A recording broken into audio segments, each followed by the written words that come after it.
Portugal நாட்டில் சாத்தாரால் பீடிக்கப்பட்ட ஒரு பெண் வாழ்ந்து வந்தாள்.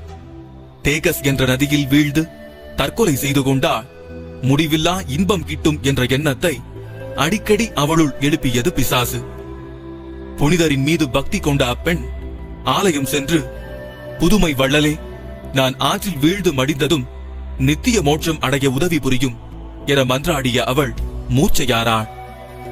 அலகையின் தொல்லையில் இருந்து அவள் தன்னை காத்துக்கொள்ள எப்போதும் அணிந்து கொள்ளும்படி சிலுவை அடையாளம் பொறிக்கப்பட்டு, இதோ ஆண்டவருடைய சிலுவை, சத்துருக்களே ஓடி ஒளியுங்கள், யூதா கோத்திரத்தின் சிங்கம், தாவீதின் சந்ததி வெற்றி கொண்டது, அல்லேலூயா அல்லேலூயா அல்லேலூயா என்று எழுதப்பட்ட ஒரு சீட்டொன்றை அவள் கழுத்தில் அணிவித்து மறைந்தார்.